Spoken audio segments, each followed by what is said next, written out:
Meus irmãos, a paz do Senhor, tudo bem? Eu espero que essa palavra te encontre e te traga alguns esclarecimentos sobre a vida, sobre uma vida com Deus, sobre o que verdadeiramente nós ganhamos ao servir a Deus. Talvez alguém se pergunte dizendo: qual é o sentido de renunciar? Qual é o sentido de largar tudo aquilo que o mundo nos oferece? O porquê de ter que ter tanta mudança de vida, uma mudança de pensamento? E é mais ou menos por esse prisma que eu quero pensar com você no dia de hoje. Eu quero que você medite comigo no Salmo de número 1. Salmo de número 1 é a palavra de hoje. Uma palavra gostosa, uma palavra para a gente aprender um pouco sobre as questões da vida, aprender um pouco sobre a vontade de Deus para nós como igreja. Repare que o questionamento sobre o porquê de tantas coisas e o para quê não é novo, não é de agora. Não é só seu. Esse questionamento ele já vem de antes. A Bíblia revela que certa feita Pedro, ele se aproxima de Jesus e ele diz: Mestre, o que nós vamos ganhar largando tudo para te servir? E Jesus diz para ele: certamente aqui na terra 100 vezes mais. E além disso, a herdade da vida eterna. Ou seja, com Deus você pode ter certeza que você será muito bem sucedido. Com Deus, o seu pouco vai se tornar o necessário. O seu muito vai se tornar testemunho. Mas entenda que Paulo disse que ele aprendeu a viver no pouco, ele aprendeu a viver no muito, ele aprendeu a ter o que comer, ele aprendeu a passar fome, mas todas as coisas ele podia naquele que te fortalece. O crescimento com Deus vai muito além do que a conta que um ser humano pode fazer. O crescimento com Deus vai muito além do crescimento da bolsa, do crescimento da poupança, da sua conta bancária. O crescimento de Deus, ele vai na ótica do ser humano. Você aprende a olhar de uma maneira diferente. Você aprende a pensar de uma maneira diferente. E você, consequentemente a isso, começa a ter uma vida plena, começa a ter uma vida saudável, começa a ter uma vida onde as suas preocupações, elas são trocadas pela certeza de que Deus está no controle. Então medite comigo nesse salmo, nós vamos num ritmo bem devagarinho para você ir pegando comigo, tá bom? Salmo de número 1, a partir do versículo 1 diz assim: Bem-aventurado o varão que não anda segundo o conselho dos ímpios, nem se detém no caminho dos pecadores, nem se assenta na roda dos escarnecedores. Antes, tem o seu prazer na lei do Senhor, e na sua lei ele medita de dia e de noite. Pois será como árvore plantada junto a ribeiros de água, a qual dá o seu fruto na estação própria, e cujas folhas não caem, e tudo quanto fizer prosperará. Não são assim os ímpios, mas são como a moinha que o vento espalha, porque os ímpios não subsistirão no juízo, nem os pecadores na congregação dos justos, porque o Senhor conhece o caminho dos justos, mas o ímpio Deus não conhecerá. Amém? Repare que no versículo de número 1, eu quero que você deixe a sua Bíblia aberta. Repare que no versículo de número 1, o texto traz uma pessoa, um fiel, vamos dizer assim, apresenta um varão, um homem fiel, uma mulher fiel, uma pessoa que é fiel a Deus. E o cenário que esse versículo 1 traz é um cenário de solidão, é um cenário solitário. Enquanto do outro lado, no caminho dos infiéis, no caminho das pessoas que não querem ter uma vida com Deus, existe uma pluralidade. Perceba que o bem-aventurado, o mais do que feliz é um. Bem-aventurado o varão, ou o homem, ou a pessoa, ou a mulher. Bem-aventurada é você, bem-aventurado sou eu. O texto nos isola. Nesse cenário, o texto, ele isola quem quer ter uma vida com Deus. Ele isola. É um cenário deprimente até. É um cenário solitário, é um cenário frio. Enquanto do outro lado, a Bíblia traz um plural. A Bíblia fala que é o conselho dos ímpios, mas o caminho dos pecadores, mas a roda dos escarnecedores. Perceba que tanto no ímpio, quanto no pecador, quanto no escarnecedor, a Bíblia se refere a um plural, dos. Se fosse um de cada, já seriam três. Seria um ímpio, um pecador e um escarnecedor. Construa comigo esse pensamento. Só que a Bíblia ainda traz no plural cada uma dessas características. A Bíblia fala sobre os ímpios, sobre os pecadores e sobre os escarnecedores. E a Bíblia apresenta cada um deles com uma estratégia. Percebe que a pessoa que tenta afrontar a sua fé, percebe que a pessoa que tenta te ofender, te colocar para baixo, ela tem as estratégias, ela sabe o que está fazendo, ela é fria. Uma pessoa que dentro da sua casa, que dentro do seu local de trabalho, que dentro da sua vizinhança, que dentro da sua escola, pessoas que querem combater a sua crença, elas têm uma estratégia, elas não vivem de qualquer maneira. A Bíblia fala que os filhos das trevas são muito mais prudentes do que os filhos da luz. Perceba que eles têm uma estratégia. Que estratégia é essa? É o conselho do ímpio. Quando a Bíblia fala de conselho aqui, a Bíblia está falando de estratégia, de planejamento. Ou seja, o ímpio, ele planeja. O conselho aqui do original do texto é planejamento, é metas. Ele trabalha em cima de metas. Vamos lá. Então ele continua o texto aqui dizendo o caminho dos pecadores. Ou seja, o ímpio, ele traz uma estratégia para quê? Para mudar o seu caminho. E te joga num caminho de conformidade com o pecado.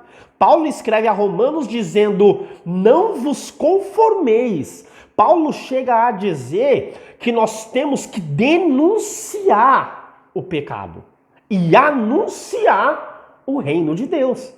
Então perceba que ele vem numa estratégia para te colocar no caminho de pecador. Para quê? Para se assentar na roda, e aqui é o pior dos termos.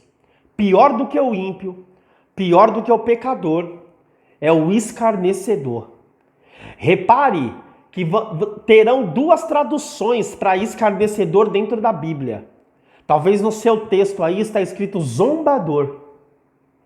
No meu aqui está escrito escarnecedor. Mas tanto zombador quanto escarnecedor é da mesma forma. Provérbios, os conselhos que a Bíblia traz no livro de Provérbios, diz que o zombador ou o escarnecedor não aceita ouvir o conselho do justo. Muito mais além, a Bíblia fala no livro de Provérbios para você que é justo não perder o seu tempo dando conselho ao zombador. É muito perigoso essa categoria de pessoas. Só que vamos para o outro lado. A Bíblia fala que ao mesmo tempo que tem toda essa pluralidade de pessoas, de malfeitores, essa pluralidade de ímpios, de pecadores e de zombadores, escarnecedores, a Bíblia retrata um. Esse um é o justo. Esse um é a pessoa que é fiel. E como que o salmista retrata ele? Como bem-aventurado. Como mais do que feliz. Agora vamos tentar entender isso? É assim, mais do que feliz é a pessoa que não anda segundo o conselho do ímpio, que não se detém em caminho de pecador e nem se assenta na roda do escarnecedor. Só que essa pessoa que é mais do que feliz, ela tem uma fonte. Ela precisa ter uma fonte. Escuta, você, para alcançar a plenitude da fé, a plenitude da convicção de que você é fiel a Deus, você precisa ter uma fonte. E que fonte é essa? É a palavra. Essa é a fonte. Esse é o posto de abastecimento da vida cristã. Escute aqui, você não pode se permitir a ficar uma semana sem ler Bíblia. Você não pode levar a sua Bíblia somente para a igreja em dia de culto. Você precisa ter afinidade com essa palavra. Porque muitos querem viver o milagre da palavra. Mas se você não conhece o Deus da palavra, é difícil você viver esse milagre. Escuta aqui. A fonte dessa pessoa que tem essa fé tão feliz, essa fé tão bem-sucedida, a ponto diante dessa solidão que o versículo 1 apresenta. O verso 1 apresenta uma pessoa solitária. Só que essa solitária, ela é feliz, ela é bem-sucedida. Por quê? Porque no versículo 2 ela tem uma fonte. Que fonte é essa? Ela tem o seu prazer na lei do Senhor. Quando a Bíblia fala de lei, a Bíblia está falando de palavra, de mandamento. Escuta aqui, Bíblia é mandamento, não é capricho. Ler Bíblia para o cristão é mandamento, não é capricho. O Deus da palavra se revela aqui. Eu vou te contar uma pérola, escuta aqui. O milagre faz o povo entender quem é Deus. Mas é pela palavra que Deus mede quem é o seu povo. O milagre faz o povo sentir Deus. Mas é pela palavra que Deus sente o nível do seu povo. Esse homem, ele tem o seu prazer. E o prazer dele está na meditação da palavra. Meditar no original quer dizer ruminar. Ruminar. É como o gado faz, a vaca faz. Ela come o capim, mastiga, e o seu aparelho digestivo, conforme o tempo passa, faz com aquele mesmo capim que já foi mastigado, volte à sua boca. E ela mastiga novamente, engole, e esse processo por algumas vezes. Isso é ruminar. No original, meditar. O meditar na palavra é isso. É se alimentar, voltar, degustar de novo, se alimentar, até você ter um bom entendimento. E aí você viverá o versículo 3. Olha aqui o versículo 3. Pois ele será como uma árvore plantada junto a ribeiros de águas, a qual dá o seu fruto na estação própria, e cujas folhas não caem, e tudo quanto faz prosperará. Olha que lindo isso aqui. Uma árvore junto a ribeiros, ou seja, quem se afasta de pecador, de ímpio, de zombador, de escarnecedor, tem o seu prazer em meditar a palavra, ele é como uma árvore, é comparado a uma árvore plantada num lugar fértil, perto de um ribeiro, perto de uma fonte. Você se sente assim? Você se sente assim? Mesmo em meio à crise, mesmo em meio à quarentena, mesmo em meio à criminalidade, mesmo em meio à prostituição, à drogadição, a tantas desgraças que acontecem, você liga o noticiário, é só notícia triste. Não dá para fazer uma comparação entre notícias boas e notícias tristes, tamanha disparidade. O desequilíbrio é tremendo. As atrocidades que acontecem no nosso dia a dia. Basta você andar de carro, de ônibus, de metrô, andar pela sua cidade, pelo seu bairro, e você vai ver o peso da desigualdade. Mas mesmo assim, você pode glorificar ao seu Deus, porque você é uma pessoa que se aparta do caminho do injusto, que se aparta do caminho do mal, que medita na palavra do Senhor. Então você sabe que está tudo sob controle. Deus está no controle dessa situação. Deus está no controle da sua vida. Deus está no controle das suas finanças. Deus está no controle da sua saúde. Escute aqui, você é uma árvore plantada junto à fonte. E que fonte é essa? Essa fonte é a fonte que jorra do trono de Deus.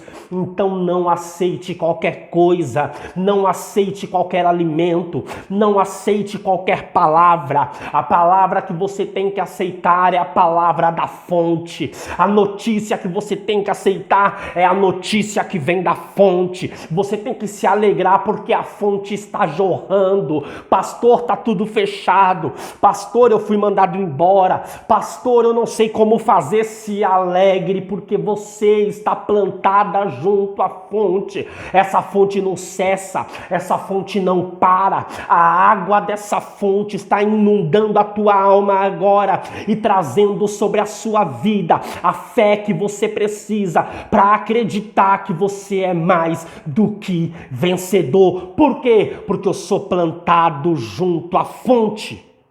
Oh, glória! Aleluia! Escuta aqui. E ela dá o seu fruto na estação própria, ainda no versículo 3. Ela é uma árvore plantada junto à fonte de água, e ela dá o seu fruto na estação própria. Escuta aqui, Deus está te dizendo que você será uma árvore, que você será uma pessoa, entrando na ilustração do texto, uma árvore equilibrada, com equilíbrio, que terá o seu próprio fruto. Escute, você não vai viver de fruto dos outros. Você não vai se alimentar do fruto do vizinho. Você não vai se alimentar de fruto de profeta. Você será o seu profeta, a sua profeta. Você comerá do seu próprio fruto na estação certa. Provérbios capítulo 31, Lamur escreve dizendo assim: Deus, não me dê muito, para que eu, tendo muito, não venha me esquecer de quem é o Senhor, e também não me dê pouco, para que, tendo pouco, não venha eu reclamar diante de ti. Me dê apenas minha porção necessária para cada dia. Jesus, no capítulo 6 de Mateus, no versículo 33, disse: buscai primeiro o reino de Deus e a sua justiça, e as demais coisas vos serão acrescentadas. Deus está dizendo através dessa palavra que se você rejeitar o conselho do infiel, não sentar na roda de zombador e não ir pelo caminho do pecador, mas se você tiver o seu prazer na lei do Senhor e nela meditar, você será semelhante a uma árvore plantada junto à fonte, e que no tempo certo você dará o seu fruto. Escute aqui, talvez o fruto ainda não chegou, talvez o fruto ainda não veio, mas calma só um pouquinho. Esse ano de 2020, em meio a tudo isso que está acontecendo, está com cara de milagre de Deus. Esse ano de 2020 é o ano que Deus marcou na agenda celestial para derramar sobre a sua vida uma bênção sem tamanho. Escute aqui, Deus vai restaurar sua vida em ano de 2020. Deus vai aumentar sua finança no ano de 2020. Deus vai melhorar a sua saúde no ano de 2020. Deus vai te dar dons espirituais no ano de 2020. Por quê? Porque no tempo certo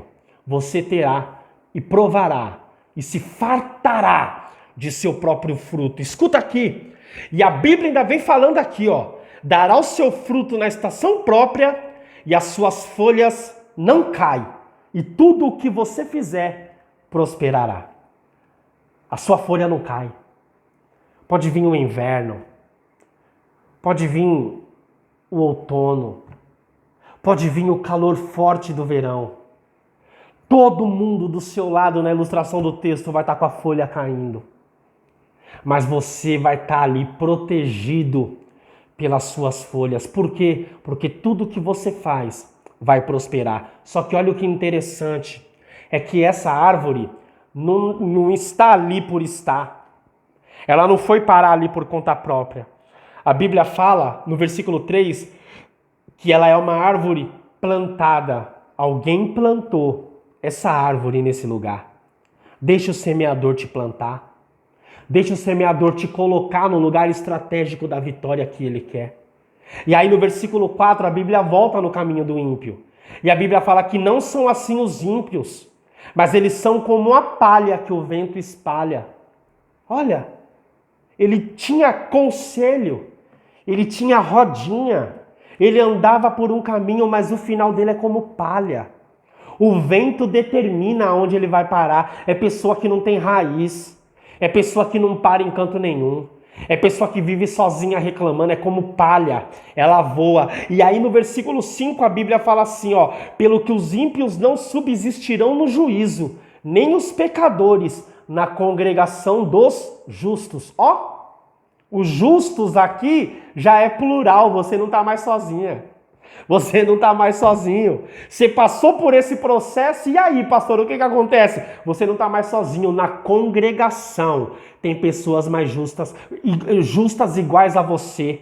Não tem mais e nem menos. Elas são justas iguais a você. Se uniram a você. Perceba que a solidão do versículo 1 é um tempo de prova que você passa. Mas quando a porta abre, você percebe que você não foi a única. Você percebe que você não foi o único. Elias, certa feita, orou dizendo, Deus, eu prefiro morrer aqui, eu prefiro me esconder, acabar com o meu ministério, porque sobrou apenas eu. E Deus disse para ele, Elias, abaixa um pouco a bola, pois eu separei 7.000 que também não se prostraram. Escuta aqui, essa quarentena, esse afastamento social tá com cara de solidão, mas isso é só um tempo de prova para você criar prazer na lei do Senhor. E quando a porta abrir, na congregação dos justos, você vai perceber que o seu pastor está do seu lado, você vai perceber que a sua pastora está do seu lado, você vai perceber que o grupo de louvor vai louvar como nunca, você vai perceber que a irmã vai dar glória, que o irmão vai gritar aleluia, e você vai perceber que você não está sozinho.